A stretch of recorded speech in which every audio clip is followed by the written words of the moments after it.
एक बहुत ही interesting discussion आपके लिए प्लान किया है आईसीआईसीआई सिक्योरिटीज के विनोद खारकी के साथ। विनोद हमारे साथ जुड़ रहे हैं। उन्होंने एक काफी डिटेल्ड रिसर्च की है जहां वो बात कर रहे हैं कि कैसे कॉर्पोरेट इंडिया का प्रॉफिटेबिलिटी प्रोफाइल इंप्रूव होता जा रहा है।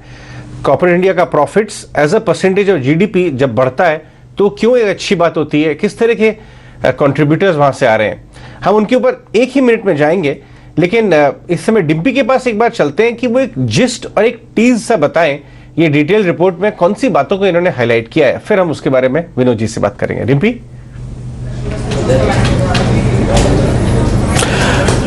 शुक्रिया अजय। अगर आप यहाँ पे देख पा रहे हैं तो जो हमने जो ग्राफिक्स निकाले या इस पूरी रिपोर्ट को समझा उसमें से हम दो चार चीज़ें बड़ी अहम है जो आपके सामने रखना चाहते हैं। पहले तो आय का परसेंटेज आप देखेंगे और मुनाफे का परसेंटेज देखेंगे। ये है किसका? ये निफ्टी का है। लेकिन निफ्टी भी आपको स्क्रीन पे दो हिस्सों में दिखेगी। एक तो निफ्टी का टोटल है कि पिछली तिमाही के अंदर यानी Q3 के अंदर कंपनी का जो प्रदर्शन रहा, आय के फ्रंट पे करीब 30% का ग्रोथ देखने को मिला और मुनाफे के फ्रंट पे करीब 17% का ग्रोथ मिला। लेकिन जो दूसरा निफ्टी भी आप देख पा रहे हैं इसमें कॉमोडिटीज और फाइनेंशियल के बिना भी हमने निकाल के देखा कि आय में ग्रोथ कितनी मिली है, क्योंकि दोनों ही सेगमेंट अपने आप में एबनॉर्मल्स थे। इनके अंदर वॉलिटिलिटी काफी ज्यादा थी। अगर आप इन दोनों सेगमेंट्स को एक्सक्लूड कर दोगे तो आय में करीब 11% और मुनाफे में करीब अगर आप देखेंगे तो माइनस का 4% आपको डी ग्रोथ देखने को मिली है। ये तीसरी तिमाही में ज्यादातर कंपनीज का रिपोर्ट कार्ड का आता है ऑन एवरेज बेसिस पर, जो निफ्टी के हिसाब से हमने निकाला है।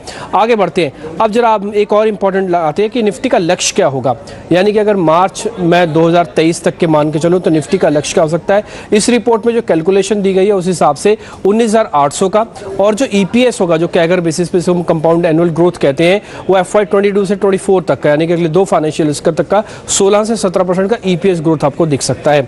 एक और इंपॉर्टेंट मैं आपको सामने रखता हूं, वो होगा थीम। बाजार किस किस थीम पे काम करेगा, उससे जुड़े कौन कौन से सेक्टर्स होंगे, जल्दी मैं आपको वो दिखा देता हूं। अगर कैपेक्स को लेकर सबसे ज्यादा चर्चा हुई तो इंफ्रा, सीमेंट, पावर है। पेंटअप डिमांड, डिमांड तेजी से बढ़ेगी वह कमर्शियल व्हीकल, टेलीकॉम पे। क्रेडिट साइकिल एक और थीम ऐसी रह सकते हैं मार्केट को, बैंकिंग, इंश्योरेंस और मॉर्गेज, बिल्डिंग मटेरियल वाली कंपनीज रहेंगी। इसके अलावा फार्मा, आईटी, एफएमसीजी के चुनिंदा शेयर्स में ये रिपोर्ट बुलिश कहती है। आगे आ जाते हैं जल्दी से। मुनाफे का योगदान कहां पे रहेगा ये मैं आपको बता देता हूं कि आने वाले दिनों में मुनाफे का योगदान कैसे रहेगा।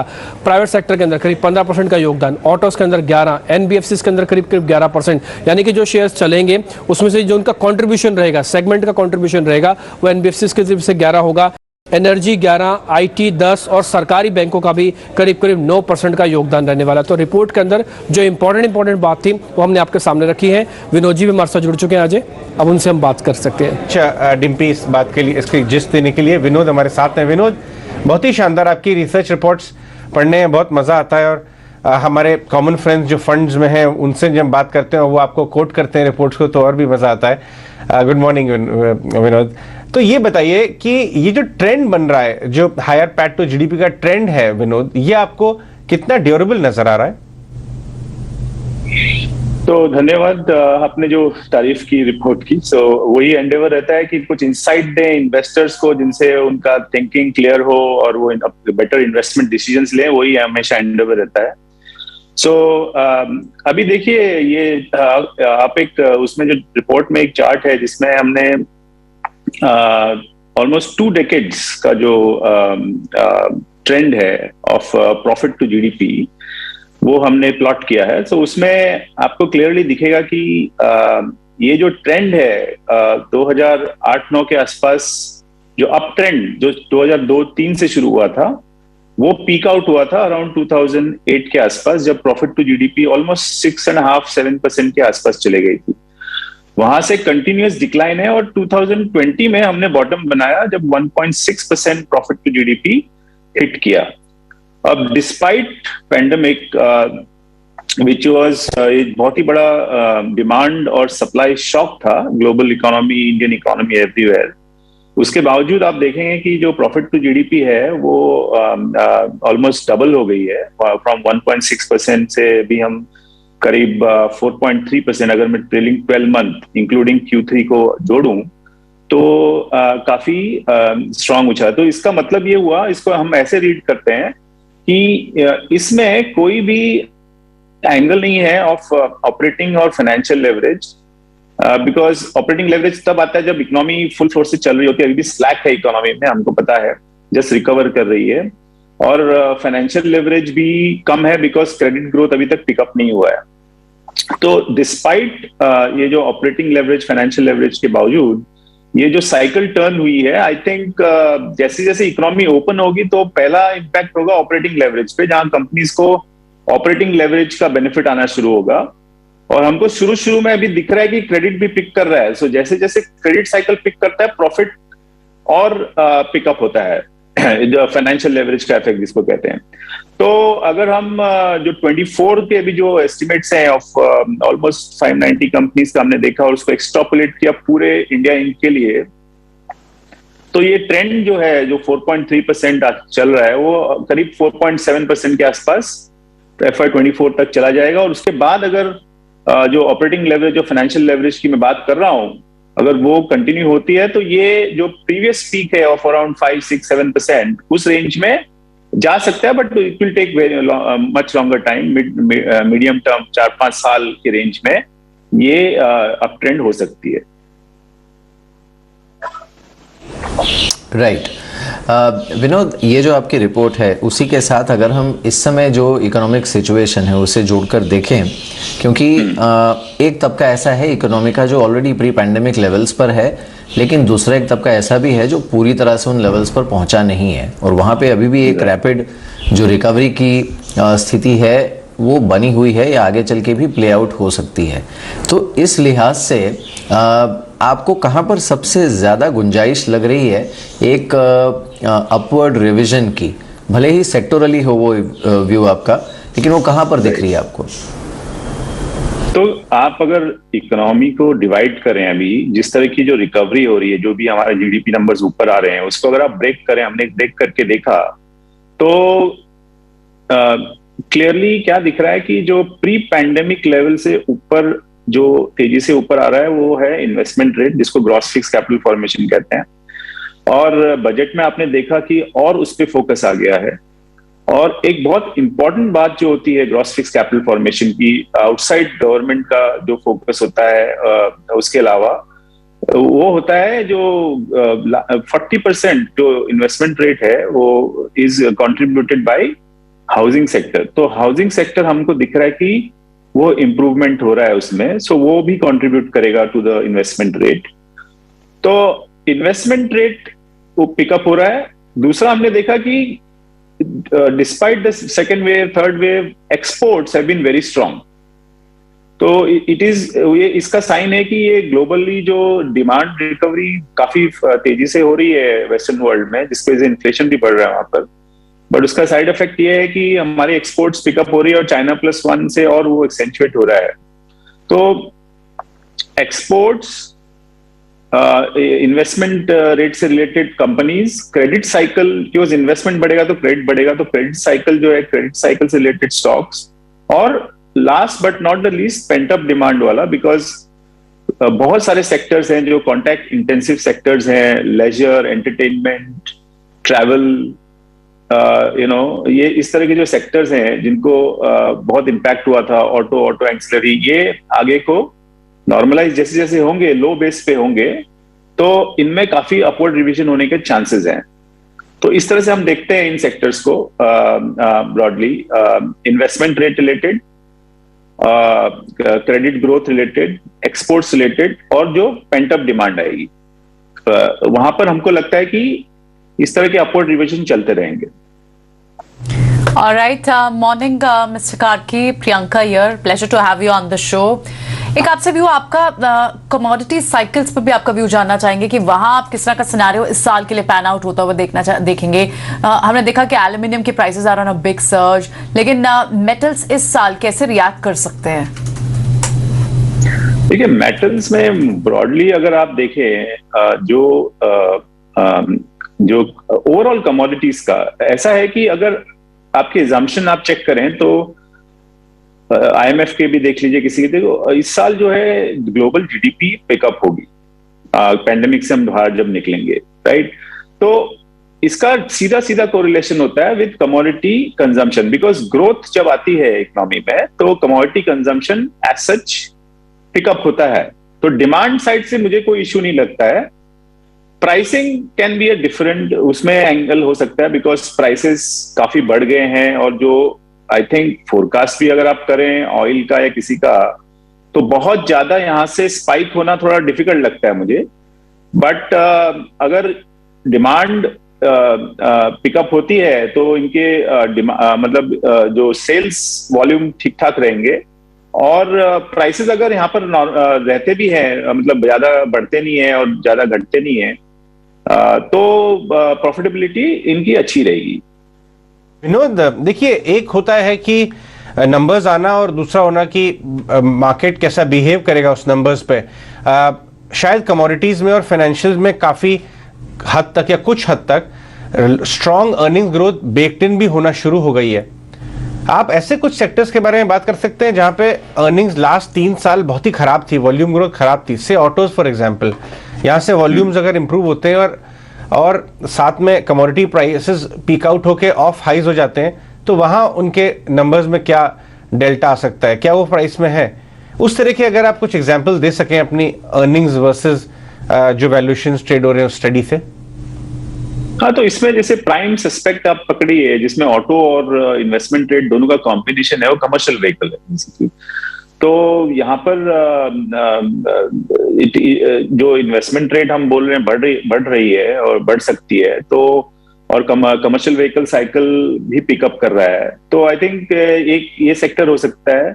बाकी जहाँ पर बहुत ही ज्यादा स्लैक था, लेजर, एंटरटेनमेंट, होटल, इस तरह के जो सेक्टर्स हैं, उनमें आप इस साल के एंड तक अगर कोविड का और एक वेव नहीं आता है और रिवेंज ट्रैवल और रिवेंज स्पेंडिंग होती है, तो वहां पर काफी उछाल आ सकता है। और कंटिन्यूअसली फाइनेंशियल्स जो है हमने देखा है कि सरप्राइज कर रहे हैं ऑन एनपीए, और ग्रोथ भी अब पिक होने लगी है। तो आई थिंक फाइनेंशियल्स भले ही क्या कहते हैं एस्टिमेट्स में है, बट अगर ये सरप्राइज करते रहेंगे तो मेरे हिसाब से नहीं है। अगर हर क्वार्टर वो सरप्राइज करते रहते हैं, then the street is behind. वही इन्फ्लुएंस होता है सरप्राइज वाला जो एंगल होता है बीट मिस का, कि हर क्वार्टर बाय क्वार्टर अगर बीट ही हो रहा है तो इसका मतलब आप बिहाइंड द कर्व हो, आप प्राइस में बेक्ड इन नहीं है वो एस्टिमेट, तो वो देखना जरूरी है। जी बिल्कुल। विनोद, साथ ही ये भी बताइए कि इनफैक्ट इस बार Q3 में भी अगर हम देखें, खासकर निफ्टी का जिस तरह का परफॉर्मेंस रहा है ऑन द प्रॉफिट फ्रंट, और उसमें से अगर हम कमोडिटी या फिर फाइनेंशियल्स इस तरह के जो स्पेस हैं उसे निकाल कर परफॉर्मेंस देखें तो ऑब्वियसली थोड़ा सा कमज़ोर रहता है वो परफॉर्मेंस। लेकिन कमोडिटी साइकिल इस समय जिस स्टेज में है और जिस तरह के मैक्रो एनवायरनमेंट में हम हैं इस समय, जो कमोडिटी हैवी कंपनीज हैं उन पर या फिर इस पूरे सेक्टर के ऊपर आपका व्यू क्या है, परफॉर्मेंस कैसा रह सकता है यहाँ पर? तो वही मैंने जैसे पहले कहा था, कमोडिटी में 2 एंगल होते हैं। एक जो होता है उस कमोडिटीज की डिमांड, और दूसरा होता है कि प्राइस कैसे प्ले आउट करता है। तो प्राइस बहुत इंपॉर्टेंट होता है फ्रॉम अ स्टॉक पर्सपेक्टिव, कि स्टॉक जो प्राइस डिटरमाइन करती है कि कितनी प्रॉफिटेबिलिटी रहेगी कंपनीज की।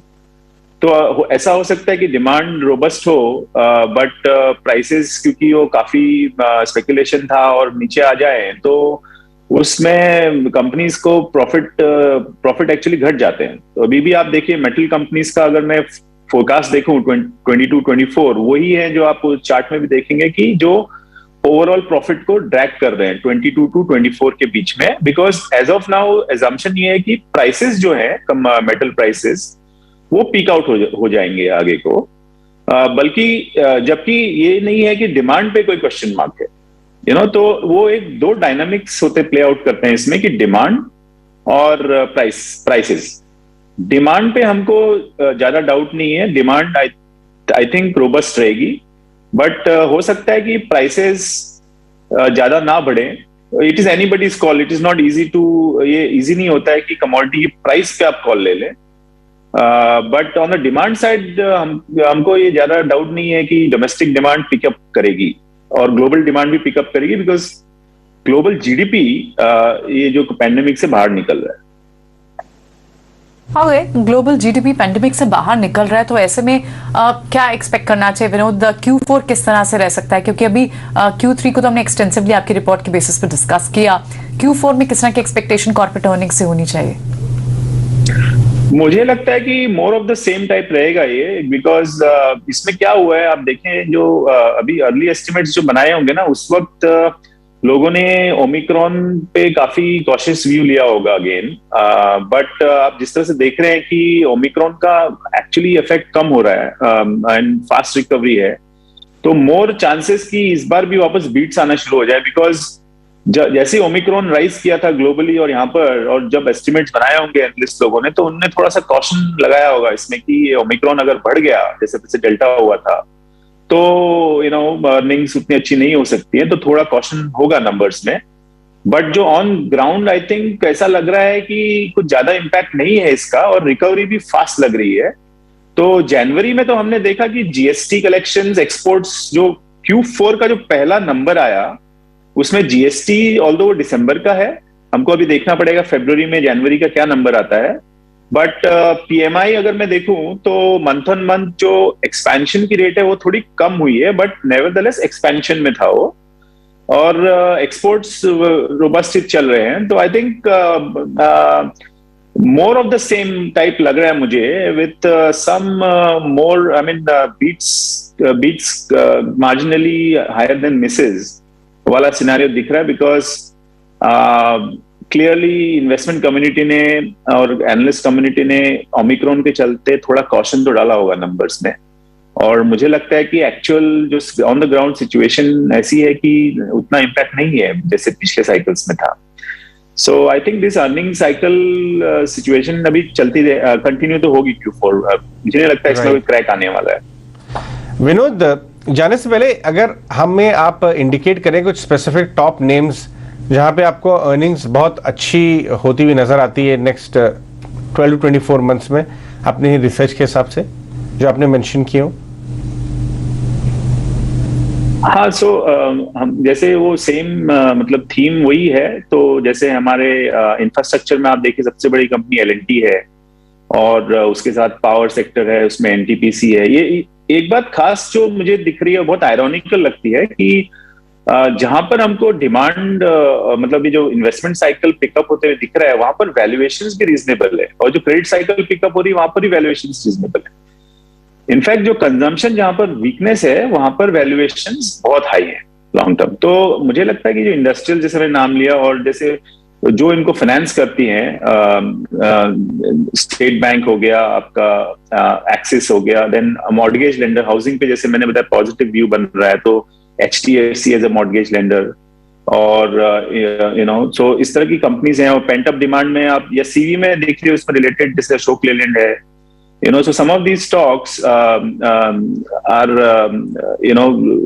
exports में कुछ कंपनीज है, गुजरात फ्लोरो केमिकल्स है, एल्केम है, तो एक्सपोर्ट स्टोरी भी चल रही है। तो ये जो नेम्स है बाय द थीम्स कि इन्वेस्टमेंट, पेंटअप डिमांड, जैसे फिनिक्स मिल है पेंटअप डिमांड में, वी लाइक दैट, सो ये इस तरह के कुछ स्टॉक्स है जो मैं बता रहा हूँ ऑन द थीम्स, जो हमको लगता है कि जहां पर पॉजिटिविटी बनी रहेगी आने वाले साल में। विनोद, बहुत बहुत धन्यवाद आज हमसे बात करने के लिए। आइए आपको मृणाल सिंह, CIO इनक्रेड के, जिन्होंने हमसे बात की थी,